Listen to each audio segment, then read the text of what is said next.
Colored Farmers Union, founded about 1886 in Texas. And this co-op grows to about 1.2 million farmers, something like this. It's one of our largest co-ops. And what they're doing is they're sharing farm equipment, they're sharing agricultural practices, and it was a way for us to pool our resources together so that we could save our farms, grow food, provide food for our communities, etc. So now we're largely, when we look at African Americans, regardless of where you are in the country, we're largely dependent upon other people to provide food for us. What happens if they just say, no, we don't want to feed you?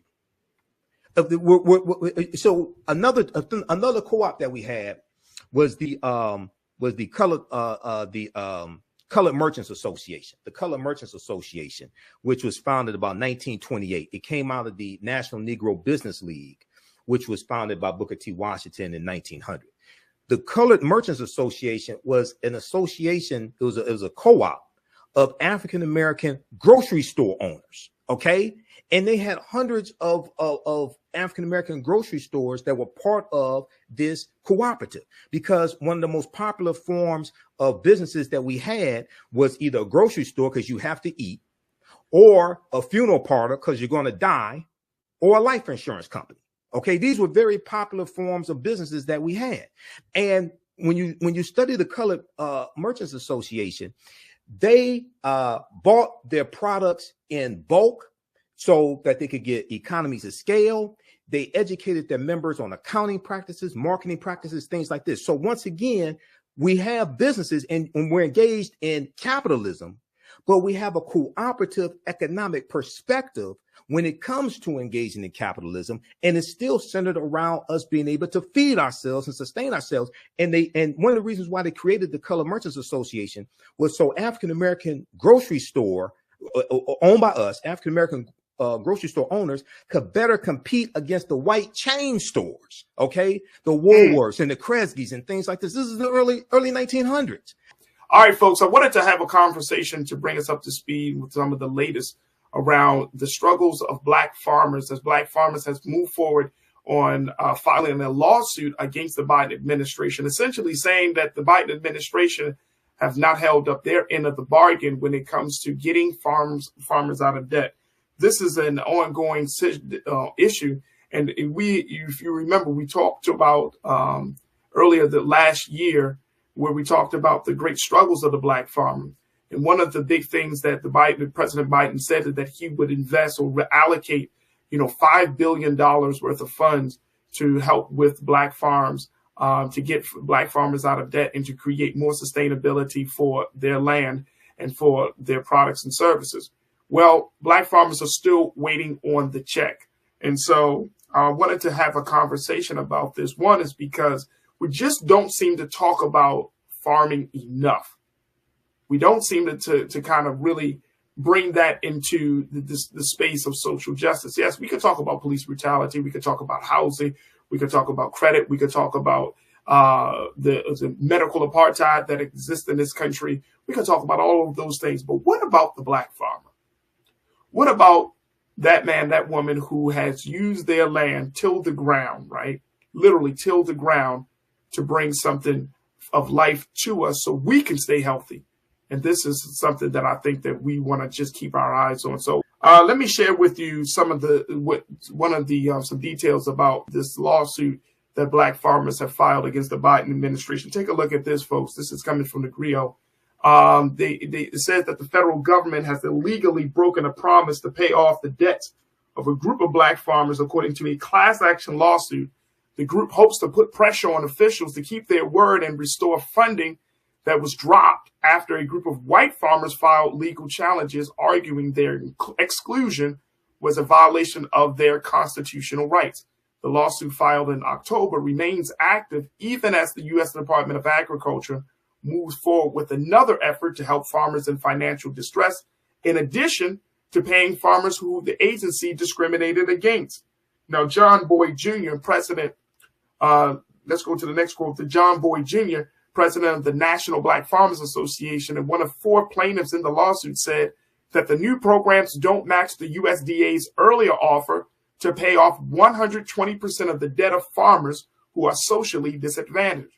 According to the lawsuit, this definition applies to more than 6,500 farmers who have, quote, traditionally suffered racial or ethnic prejudice, unquote, and are saddled with federal loan obligations. The lawsuit says that this includes Native Americans or Alaska Natives, Asian Americans, Black Americans or African Americans, Native Hawaiians or Pacific Islanders, and Hispanic Americans or Latino Americans. Let me bring my brother in, brother Michael Imhotep, to share with us his thoughts on this situation. And folks, join us in the chat as we have a conversation about the plight of the Black farmers in this lawsuit. Brother Michael, it's always good to have you on, brother. How are you this afternoon? Hey, thanks for having me on, Farajii. Can you hear me? Yep, we can hear you loud and clear. All right, good. Let's talk to me about this latest lawsuit from the Black farmers and where we are with this whole process.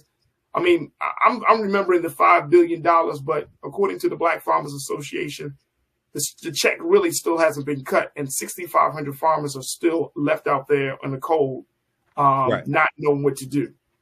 Well, what happened is it was $5 billion, not specifically for African American farmers. It's African American farmers, Latino farmers, Native American farmers, and Asian American farmers. Lawsuits were filed by white farmers. Okay, right. And the lawsuits and the payments are tied up in court. A number of white farmers in different states filed lawsuits. So this is going to have to play out in court. Now, when John Boyd in 2022 was on Roland Martin Unfiltered, I've gotten a chance to talk to him a few times on Roland Martin Unfiltered. He said that the Black farmers are going to fight this out in court, to get the $5 billion in debt forgiveness enforced. He said that lawsuit may go on for 2 years or so. Now, this lawsuit that they filed, it looks like it was filed probably about October 2022. I was looking at different articles dealing with this lawsuit. This piece right here that we're looking at is from thegrio.com, right, and picked up by the Grio picked it up from the Associated Press. But it looks like this article is originally from like around early December 2022. So it looks like this is a lawsuit filed by Benjamin Crump on behalf of the Black farmers, and they are complaining about the second type of debt forgiveness that the federal government is trying to do. And this deals with $3.1 billion. Congress provided $3.1 billion that would allow the USDA to be able to work with distressed borrowers to provide help with their farm debts in new and more effective ways to help borrowers as much as possible, stay on land, stay in agriculture, etc. So it looks like Congress and the Biden administration is trying to find another way to help the farmers that won't get blocked in court, that won't get overturned in court. Because you got to remember, see, one of the things that they did is they filed the white farmers filed these lawsuits in courts that are overseen by Trump appointed judges, generally speaking, number one. Okay. Number two, if these lawsuits go to the U.S. Supreme Court, you're dealing with a 6-3 conservative majority in the U.S. Supreme Court. Three of those Supreme Court justices were appointed by Donald Trump. All right. Right. So you're dealing. I mean, hopefully they win in court. I don't know. I don't know. Hopefully they will. But because it is an irrefutable fact, African American farmers have been discriminated by the U.S. Department of Agriculture for the last 100 years. But you can just go back to the year 2020. OK, because in 2020, under the Trump administration, white farmers got almost $26 billion in COVID aid from the Trump administration, whereas African American farmers got 0.1% of that. They got $26 million. This article I'm posting here in the chat, this is from the Washington Post. This is a interview with Tom Vilsack, who is Biden's new Secretary of Agriculture. He was the Secretary of Agriculture under the Obama administration. Now, John Boyd and other African-American farmers did not want Tom Vilsack to be Secretary of Agriculture because they had problems with him under the Obama administration. Biden was saying he needs somebody who understands the job, can hit the job, hit the ground running, doesn't have to be trained in the job. And Vilsack said he would do better with black farmers this time around. Apparently, he hasn't so far. We'll see what happens. Apparently, he hasn't so far. But Tom Vilsack, in this interview with the Washington Post, and this article was dated from March 25th, 2021, talked about how under the Trump administration, African-American farmers were discriminated against. So I would like to hear from Benjamin Crump on this. And I also want to hear from the Biden administration on this lawsuit, especially U.S. Agriculture Secretary Tom Vilsack as well on this lawsuit also. Here's the thing why I brought this up, and I'm glad that you brought some history and some context on this, Brother Michael. The reason I'm bringing this up is because, like I said in my opening statement around this issue, we're just not bringing this into, when we talk social justice, farming is not a part of the conversation, brother. Right, right. You know what I'm saying? I mean, just culturally, like we don't actually think about this. Right. And so, you know, even for me, it's like, Farajii, you know, you got black farmers out there that are struggling right now. Absolutely. So it's like, well, how do we make sure that we have this conversation in a very, very big way, significant way? Of course, we're watching the eyes on the lawsuit, right? And even say if they're blessed to win this lawsuit, that might get drowned in. That's not going to be on the front page of the paper. Right. Of our local newspaper, black farmers win lawsuit. You know what I mean? So I'm just trying to figure out on a cultural perspective, you know, we just talked to Dr. Bridget Cole Williams about, you know, eating healthy and childhood obesity. And we're talking about farming.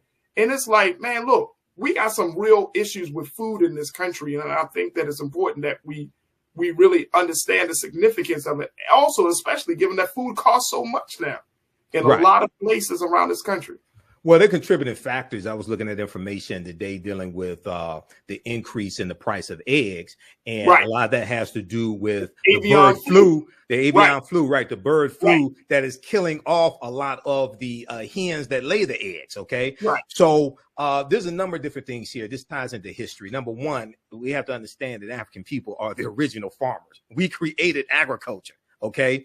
But a lot of us have forgotten this history. And, you know, part of it has to do with the fact that farming during the Great Migration and afterwards, farming was somewhat probably looked down upon by some African Americans who were able to go into new industries, were able to go to college, able to get away from farming, things like this. And a lot of that had to do with sharecropping. A lot of that had to do with seeing their parents struggle, maybe when it came to farming and having land taken away, dealing with white supremacy, not dealing with farming from the perspective of you have a federal government that is supporting you and helping you with your farm like it did white farmers. Okay. So when we look at very quickly here, when we look at the Great Migration, starting in 1915, from 1915 to 1970, you have 6 million African Americans migrating from the South up north and out west, going to work in factories. During World War I, 1914 to 1918, you have corporations and factories up north marketing to African Americans in the South to come up north and work in these factories, come get a better way of life, come out of the cotton fields and things like this, because you had white men who were going to fight in World War I and they left jobs behind. So this created a labor vacuum. So it was a lot of African Americans who moved from the South up north to fill these jobs, get a better way of life, get a better wage. And then we're going to also see this continue after World War I. We see in World War II, and then after World War II, we're going to see this continue. So part of it has to do with not really fully understanding our history, that the foundation of a community is family, but also being able to provide food for yourself. Okay. And we have a deep, rich history in when it comes to agriculture. We have a deep, rich history there. And then also part of that history deals with the co-ops, the cooperative economics. One of the largest co-ops that we had was the black Colored Farmers Union, founded about 1886 in Texas. And this co-op grows to about 1.2 million farmers, something like this. It's one of our largest co-ops. And what they're doing is they're sharing farm equipment, they're sharing agricultural practices, and it was a way for us to pool our resources together so that we could save our farms, grow food, provide food for our communities, etc. So now we're largely, when we look at African Americans, regardless of where you are in the country, we're largely dependent upon other people to provide food for us. What happens if they just say, no, we don't want to feed you? So another co-op that we had was the Colored Merchants Association, the Colored Merchants Association, which was founded about 1928. It came out of the National Negro Business League, which was founded by Booker T. Washington in 1900. The Colored Merchants Association was an association, it was a co-op of African American grocery store owners, okay? And they had hundreds of African American grocery stores that were part of this cooperative, because one of the most popular forms of businesses that we had was either a grocery store because you have to eat, or a funeral parlor because you're going to die, or a life insurance company. Okay, these were very popular forms of businesses that we had. And when you study the Colored Merchants Association, they bought their products in bulk so that they could get economies of scale. They educated their members on accounting practices, marketing practices, things like this. So once again, we have businesses and we're engaged in capitalism, but we have a cooperative economic perspective when it comes to engaging in capitalism, and it's still centered around us being able to feed ourselves and sustain ourselves. And one of the reasons why they created the Colored Merchants Association was so African American grocery store owned by us, African American grocery store owners, could better compete against the white chain stores, okay, the Woolworths and the Kresge's and things like this. This is the early 1900s. Right. So a lot of these ways that we fought back against white supremacy, we've gotten away from, and these are things that we have to sankofa, we have to reach back to go forward, or fetch back to go forward, to understand how we were able to deal with these problems in the past to meet the needs of the community in the present and the future. You dropped a word right there now, brother. You dropped a word. I'm serious. You dropped a word, because now what it makes me think about is, my grandmother, who came from the Eastern Shore of Maryland, right? You know what I mean? She came up under that. And, may God be pleased with her. You know what I mean? She was 90 years old, 4'8". Brother Michael, she was like a buck with chains in her pocket. You know what I'm saying? Small framed woman. But she ate well. Right. She ate well. And her skin was glowing. And she often talked about the importance of that level of going back to the ground, getting fresh fruits and vegetables. And it's something, because I think now more than ever, we're starting to see the importance of it.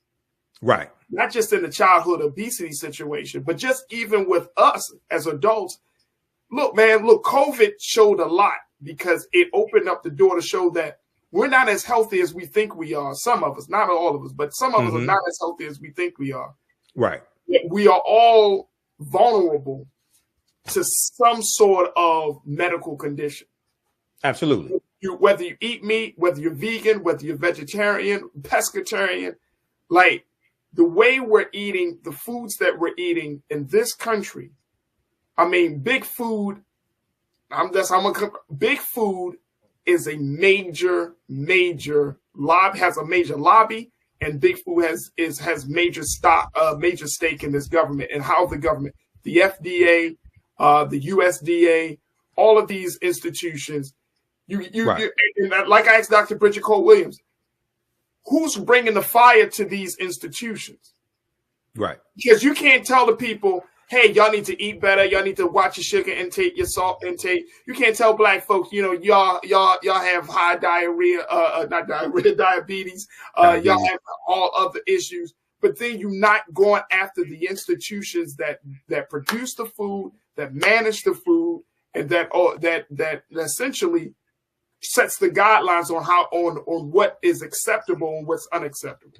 Right. So you're dealing like with food deserts and things like this. Brother, you can't do it. How you gonna talk about good, healthy food if a person is living 3 miles away from their closest grocery store?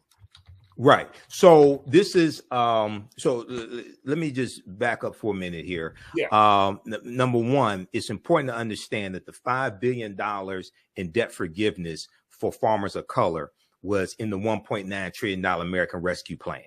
Right. That part of the legislation was put in there by people like Senator Raphael Warnock of Georgia, people like Senator Cory Booker, Senator Elizabeth Warren. I want people to understand no Republicans in the House or the Senate voted for the $1.9 trillion American Rescue Plan. So you can see how African-American farmers are basically getting no help from Republicans, white or black. Not only that, I wanted to be known, and people can go research this. Senator Lindsey Graham, the senior senator from South Carolina, was on Fox News attacking this debt forgiveness. And he said it was racist, and he called it reparations. And he said, if you're a white farmer, you don't get anything. If you're a black farmer, you get debt forgiveness. He didn't say anything about the $20 billion in COVID-19 aid that white farmers got, almost $26 billion, I should say, that white farmers got in 2020 from the Trump administration. And African-American farmers were largely shut out about that. He had amnesia when it came to that.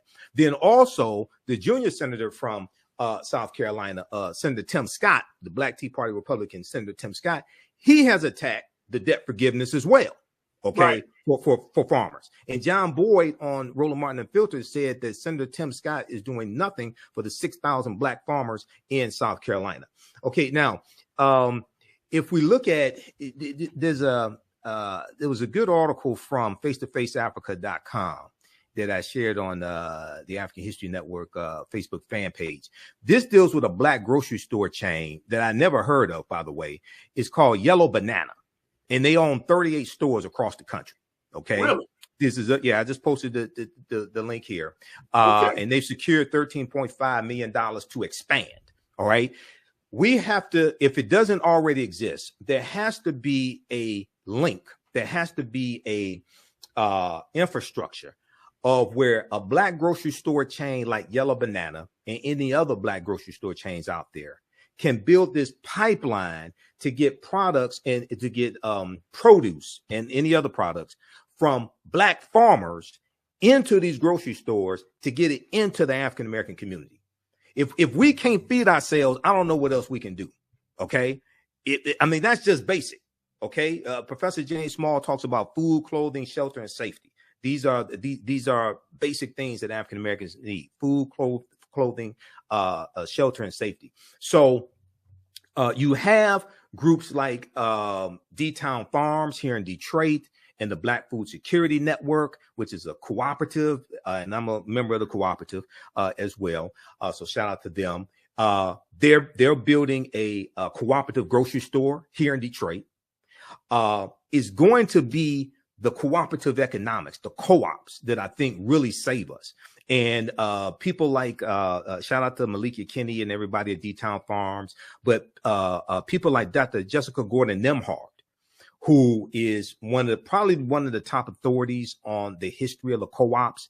She's been educating a lot of African Americans over the past few years. She wrote a book called Collective Courage, which deals with the history of African-American co-ops and the different types of co-ops and benevolent societies we've had, from the Free African Society in 1787 to Color Merchants Association, different things like this.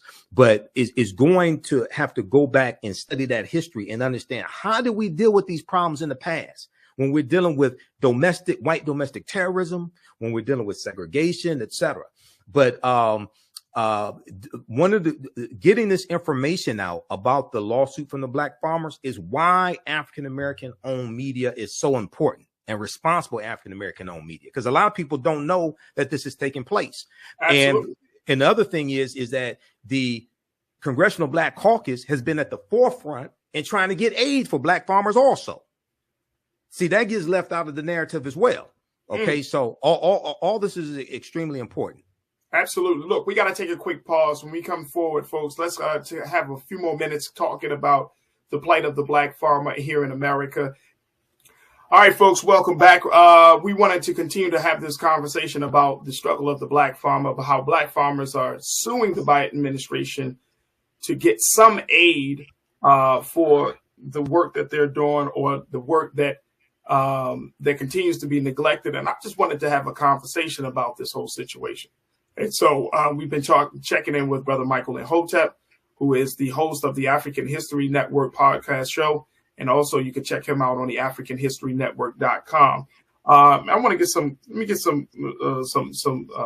comments from our online culture crew here, Brother Michael, as we talk about farming. I think everybody is in agreement. Food is life. This is the important issue. Right. But going back to that general point that you just made, that one is that we are not having these conversations. If it wasn't for Black media, I don't know if these conversations would even really be discussed. Right. So that's why it's important for us to have this space. And then two, you know, the reality is that Black farmers are struggling and can contribute a whole lot to the hunger issue here in America. Yes. And we don't, you know, Black farmers just don't have to farm for Black people. They can farm for white people, Latino people. They can farm for everybody. Right. And if we look at the hunger issue in this country, brother, you know, I've done work with food pantries in Baltimore. And when I see the food pantries, when you see the quality of food coming into some of these pantries, and people are just giving their donations, but the cans look dented, the food looks old, it's the quality. I mean, the food pantries accept it, but it's not up to par. You know what I mean? Right. It's not up to code of what you would normally see in the grocery store, what you would want to buy. So when we look at the hunger issue, it's crazy that 6,500 Black farmers are in a situation where they're waiting on aid and to try to get some level of debt relief from the situation. Let me go to Taylor Taylor. Hi, Taylor Taylor, you posted, said, hi, the African-American farmers wanted Marcia Fudge. She's over there making changes in HUD. I see why. Yeah, Marcia Fudge over there doing the work that she's doing. Yeah, that was who they wanted. Former member of the Congressional Black Caucus, but she was put in HUD, and Biden said that he needed somebody in the Department of Agriculture that knew that job already. Vilsack was the former Secretary of Agriculture under the Biden administration, as I said before. John Boyd and the Black farmers had problems with Vilsack under the Obama administration, had problems with them then. And Vilsack said he would do better this time, at least on this. I don't know about on the other issues than with Black farmers, but at least on this issue here, he has not so far, at least. So hopefully they're successful with their lawsuit. I really want to hear from Benjamin Crump, John Boyd, but also the response from the Biden administration. I haven't seen what the response from the Biden administration is regarding this lawsuit. Absolutely. Conscious Thought, my guy, you checked in and said, point to ponder. If we had Black farmers growing food in the U.S., then we would not have to depend so much on countries outside of the U.S. for certain grains to supply the needs in U.S. So we know that America is a major wheat distributor. Russia is a major wheat distributor. You know, we've had conversations, Brother Michael, talking about the wheat crisis that hit the continent of Africa, and how the Russia-Ukrainian war has affected the food distribution and the food supply in Africa. Mm-hmm. So to Conscious Thought's point of having the Black farmers as a way to bring that in, so we don't rely on that. What do you make of that? What do you take from that? Conscious Thought well, you would need more Black farmers growing wheat and things like this to be able to really supply the nation, if we just look at the U.S., in to the level that it needs to be. There's about 45,000 or so African-American farmers, and it's declining. All of them don't grow wheat. So you would have to have an increase in the farmers, and they would need some type of federal subsidies to help them be able to do that as well. Because, and then at the same time, here's the other thing that gets left out of the conversation. African-American farmers are competing against the corporate-owned farms also. And that's another thing. This is why the cooperatives, if you have these farmers who are belonging to cooperatives, this is why the cooperatives can help them more so, because even a lot of white farmers are getting squeezed out by the corporate-owned farms also. Okay, so that's another factor when we deal with this. But one of the ways to help support the African-American farmers is for them to be able to link up with a black chain like Yellow Banana. And Yellow Banana operates under the Save-A-Lot brand name when it comes to grocery stores. Oh, okay. But it's still African-American owned. See, that's another strategy there also. That's talked about in that article on face-to-faceafrica.com. So we have to look at these different strategies to really bring these things into fruition, and I'll wrap up with this. Dr. John Henrik Clarke, one of our great Grandmaster Scholar warriors, I agree with him on this. He said, don't come to me talking that nationhood stuff, because a lot of black people say we want a nation, we want a nation. He said, until you have acquired the skills that are necessary to manage and run a nation. You need to understand agriculture. You need to understand oceanography. You have to understand how economies work, how the political structure works. You have to obtain and acquire the skills needed to manage a nation before you can start talking about we want a nation, we want a nation. Hey, see, brother, it's easier to say we want a nation. It's much harder to acquire the skills to actually manage a nation. That man is speaking nothing but to my soul when he said that one. Right. I'm telling you, I always question that, Brother Michael, that the fact that I've had numerous conversations with black folks to talk about nation. Of course, being in the nation was up. Man, we need a nation. Like, bro, we need to build a school, build a grocery store, get a bank. Right. Let's start from there. The basics. The basic stuff. Shelter, safety. Okay. Come on, man. Like, if you can't make your own underwear, how you gonna manage a nation? Okay. So it's the basics. Acquire the skills, get the basics done, then you can manage a nation. And this is the same thing for people who say we need to separate. 99% of people who say we need to separate are still here. They haven't gone anywhere. Okay. So once again, it's understanding, acquiring these skills and utilizing these skills that are needed to build a nation. All right. So it's much more than just a saying or a hashtag or something like that. No, it's hard work. It's a lot more. It's a lot more. And to get to the skills to that point is like, how many of us can really run how many of us really know what it takes to open up a supermarket, for one, let alone to open up a number of supermarkets? I would love to talk to Yellow Banana to get to the folks the leadership of that group, exactly. to try to figure out, like, how are you doing this? There was a supermarket in East Baltimore, Brother Michael, called Apple and Oranges. Mm-hmm. And they were maybe about 10 blocks or so away from Johns Hopkins Hospital, in a part of East Baltimore that was legitimately a food desert. Right. And unfortunately, they closed down. Black owned, closed down, and people were like, well, what happened to it? Brother, I will tell you, and I've gone to it. Every time I drove past it, because it was right on the North Avenue, right on a major road in Baltimore City. Every time I drove past it, 1 or 2 cars in the parking lot. Right. Right. In a predominantly, this neighborhood was black. You know what I'm saying? Right. So, black. It's a couple things here. See, and here's the part. The part is, for us as a people, we have to be kind of reconditioned on how to take action on every step.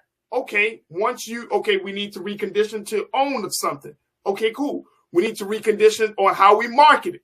Okay, cool. We need to recondition on how we engage with it. Like, we gotta, and I'm saying that's how bad our situation is in terms of our mental, the mental condition that we find ourselves. That we actually have to tell black people, if you have a black store, go to it. Now, are the prices going to be the same? No. Mm-hmm. You can't compare one supermarket to Target, Walmart. Right. Who has economies of scale and have hundreds of locations. Kroger's and Costco. Right. And it's like, and people are like, man, I can get a bottle of case of water from Ralph's for $4 or $5, man, and go to the black man, his joint like $8, $9. Mm-hmm. Okay, because they don't have the quantity. They don't have the volume. Right. So with that, we have to have a total reprogramming of African Americans. This is why African history and culture are so important. They give us our VIPs, our values, our interests, and our principles. They influence our psychology, which influence our actions and behaviors and our results. And they also influence how we engage in economics. So a lot of people say we need more businesses. We need more businesses, but they don't talk about the need to support African American owned businesses so they can stay in business. Okay. This is why I taught entrepreneurship for 7 years, and a lot of people over the past 10, 15 years were saying we need more black businesses. I said, no, we need to increase the percentage of our disposable income that we spend with black owned businesses. Because what happened, we went from like about 2.7 million black owned businesses around 2012, 2016, somewhere around there. We went up to about 4 million, but the average revenue was cut in half. It went from about $106,000 a year to somewhere around $52,000, $56,000 a year. And then when COVID hit by April 2020, about 41% of black owned businesses had shut down. Okay. So it's not having just more, it's understanding you have to support the ones that exist. Otherwise, they're going to go out of business. Okay. So I encourage people to read the article dealing with Yellow Banana, because it talks about how there was 3 entrepreneurs who started this business, and they have law degrees from like Harvard. Two have law degrees from Yale. One has an MBA from Harvard's business school. Okay, and they talk about how they started the business and the need and why they started the business to be able to provide food for the community. Are we still here? Yeah, we're still good. We're still good. I'm just marinating off of that. Right. I'm just marinating off of that, brother. Real talk. Like, exactly. We got to take a quick pause, but really quickly, I mean, we cannot allow this situation with our black farmers to go unnoticed. Right. And I think that it is super, super important. I'm so happy, Brother Michael, that you brought up Yellow Bananas into this conversation, because some of us, we like, well, we need proof. Okay, you got proof. They got 38 stores. You know how, the proof is in our history. We had hundreds of black-owned grocery stores in the early 1900s. The proof is in our history. A people's history and culture teaches them how to deal with the problems in the past, in the present, and the future to meet the needs of the community. The proof is in our history, and that we're still here. Okay, so we have to understand how we dealt with those problems before. And as you mentioned with that piece, bro, history has shown that we can become an independent people, a nation inside of a nation. History has legitimately shown that. Ever since we were removed from chattel slavery, we have shown that we can build, we can prosper. History has shown that. Every great leader, whether you're talking about Marcus Garvey, I don't care what black leader, the most honorable Farajii Muhammad, every great black leader has given us something, a glimpse of what our heaven could look like right here on earth. History has shown it. Right. We just got to go back to, like you said in the earlier remark, do the same Kofa and go back and look at it. Because we're trying to reinvent the wheel in 2023, man. And it's like, bro, we don't need to reinvent the wheel. Let's just look at what they did. Look at how they did it. They were dealing with much more, right? They were dealing with some serious issues. It's in our head back then, it was physical. Now it's mental. We are in our own heads, bro. Right. We are in our own heads about our liberation, our existence. And at this point, we got to get out of our own heads. All right, go to African History Network, y'all. Check out AfricanHistoryNetwork.com. Yeah, because tonight's class, 7 p.m. is going to be a free class. And Saturday's class, 2 p.m. is going to be a free class. We have the link there to register for those sessions. Tuesday, January 10th. Saturday, January 14th, we're going to have free sessions, so you can join us for the class. Visit theAfricanHistoryNetwork.com. There it is. Brother Michael Imhotep, always a pleasure to have you on, brother. Look forward to reconnecting next week. Thank you. Okay, welcome. How's everybody doing today? Hotep, this is Michael Imhotep, founder of the African History Network and host of the African History Network show. I'm a talk show host, researcher, lecturer, writer, and historian. So I was on Farajii Muhammad's show, The Culture, today on January 19th, 2023. And at the end of the show, I made the announcement about 2 free online class sessions that I'm doing this weekend. Saturday, January 21st, 2023, we're doing another class session of my 16-week online course, Ancient Kemet, the Moors, and the Maafa, Understanding the Transatlantic Slave Trade, what they didn't teach you in school. And this would be a free class session. So if you've been wanting to take my online course in the past, where we deal with thousands of years of history and what leads up to the transatlantic slave trade taking place, you can join us for a free class session. Visit our website, theafricanhistorynetwork.com, theafricanhistorynetwork.com, and register for it. And then on Sunday, January 22nd, 2 p.m. to 4 p.m. Eastern Standard Time, we're doing another session of the second 16-week online course that I teach. From the Civil War to the Civil Rights Movement and Black Power, 1800 to 1968. So this class on Sunday will be a free class session as well. You can visit our website, theafricanhistorynetwork.com, theafricanhistorynetwork.com, and you can register for these 2 free online class sessions. And we do the sessions live. All the sessions are archived and recorded. You can go back and watch them anytime and just click right here for a free class session and register for it. And so even if you missed the class live, you can go back and watch it anytime. Okay. And you can register for the full 16-week online course. It's on sale $60, regularly $130. Okay. Just click right here to register here for Ancient Kemet, the Moors, and the Maafa, understanding the transatlantic slave trade. And the second class that I teach on Sunday, January 22nd, and this is our normal. Normally, our second class is on Tuesdays, but I'm doing a special session this Sunday, 2 p.m. to 4 p.m. Eastern Standard Time. Click right here for the free class session as well, of from the Civil War to the Civil Rights Movement and Black Power, 1800 to 1968. And you can register here for the full class. So in our Sunday class, in this particular session, we're going to deal with World War I, which is 1914 and 1918. And we'll also discuss the Harlem Hellfighters, which is an all-Black regiment in the U.S. Army, fighting in World War I. We'll talk about the Harlem Hellfighters, and we'll also talk about the Red Summer of 1919, where you had over 25 major race riots in the country, in Chicago, Atlanta, Arkansas, etc. And you had African-American World War I veterans who fought against racist mobs, white racist mobs, during the Red Summer of 1919. Okay, so we're going to talk about that on Sunday.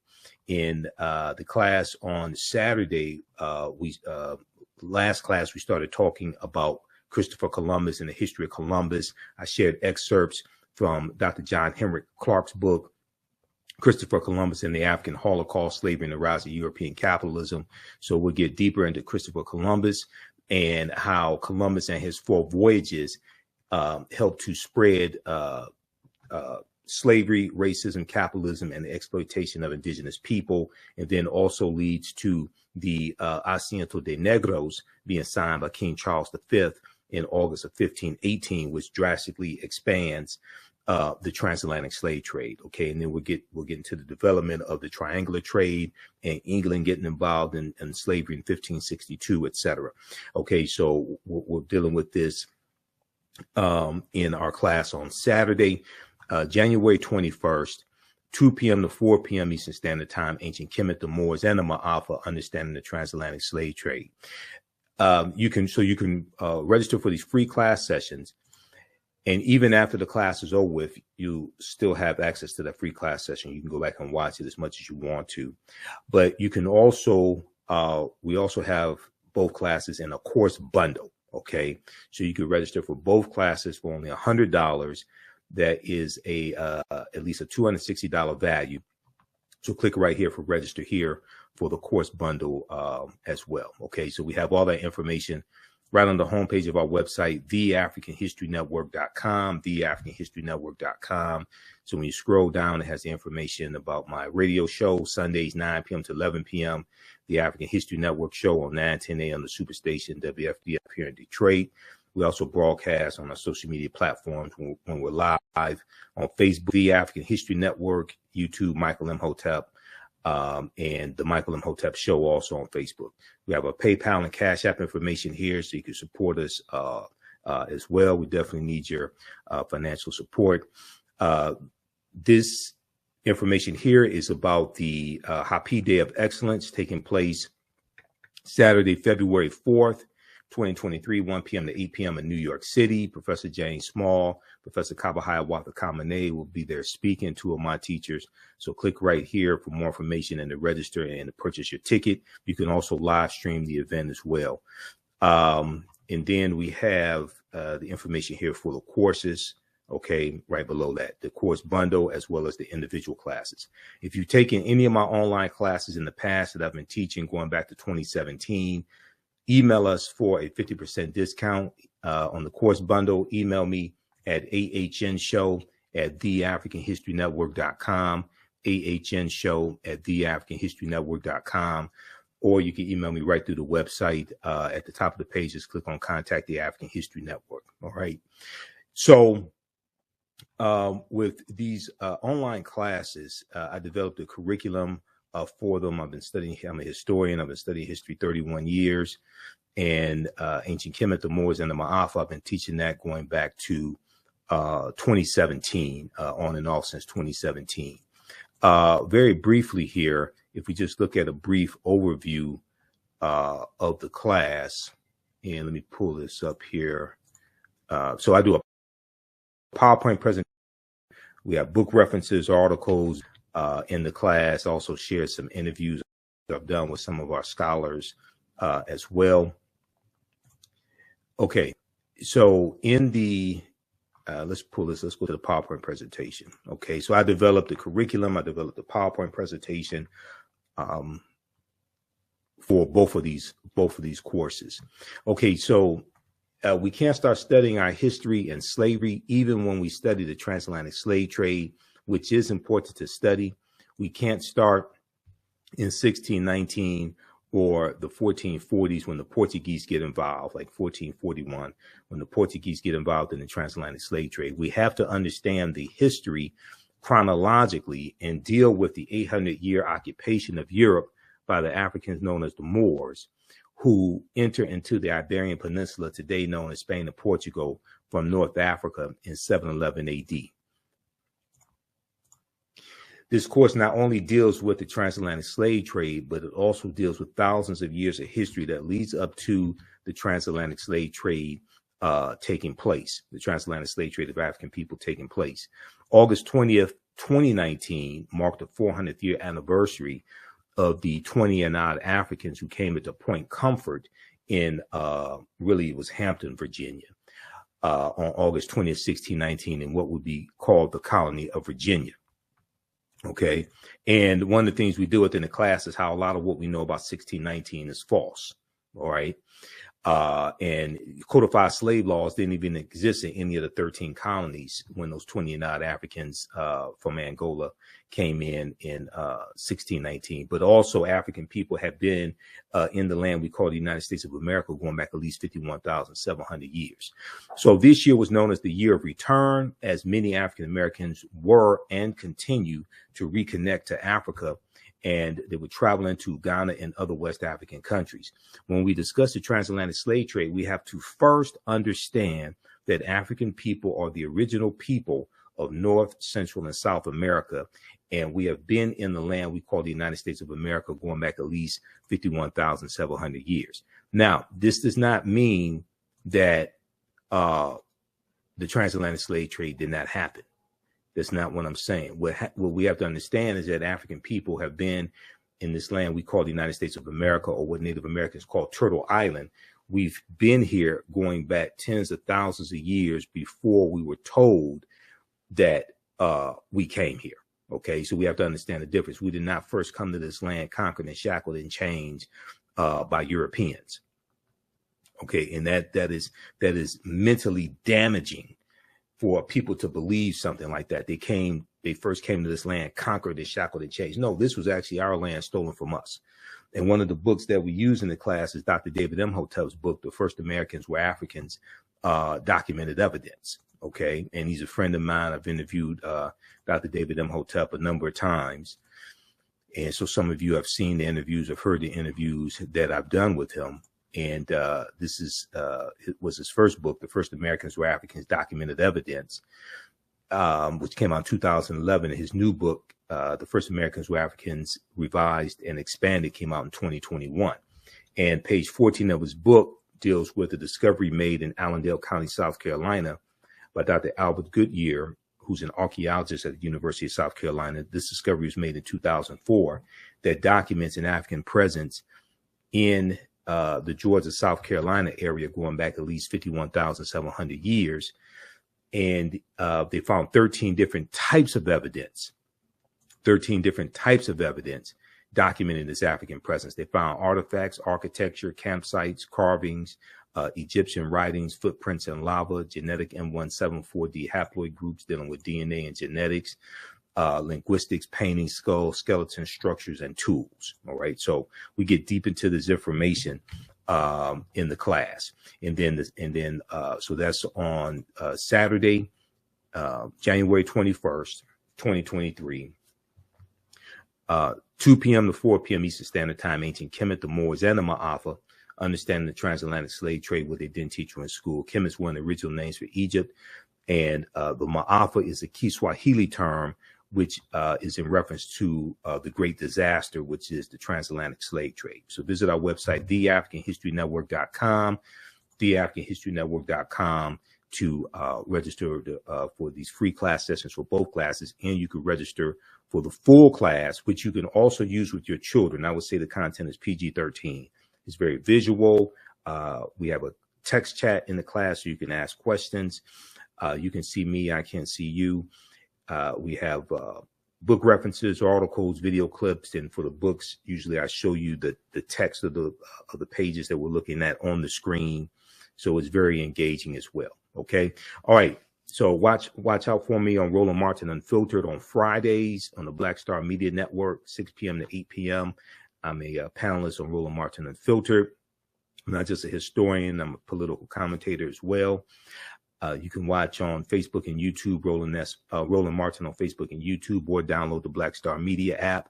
And then also usually on Mondays, I'm on Farajii Muhammad show, 4 p.m. Eastern Standard Time on the Black Star Media Network as well. And then my show, the African History Network show, Sundays, 9 p.m. to 11 p.m.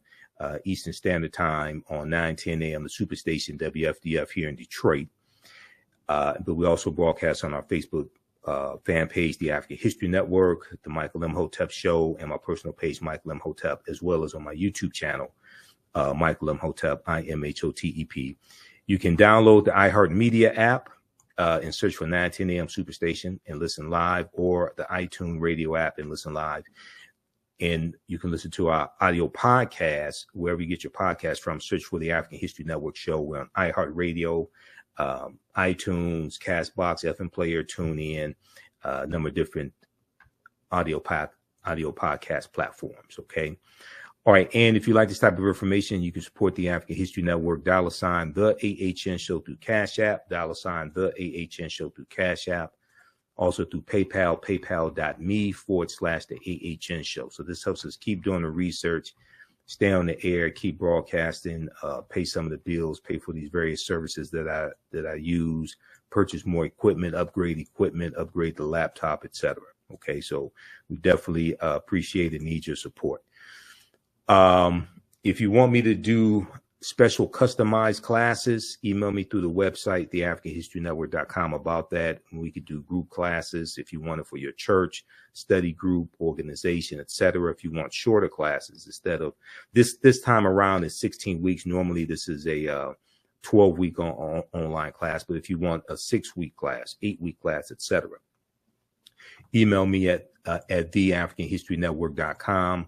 We can set that up. And African American History Month is coming up. Black History Month is coming up. I have fantastic presentations for Black History Month, dealing with the origins of Black History Month, dealing with also what the annual theme of Black History Month is as well. This year's annual theme is dealing with Black resistance for African American History Month, and I have some powerful content dealing with that. Okay. All right. So remember, right now is correct. Wrong behavior is not over till we win. Wakanda forever. And we'll talk to you next time.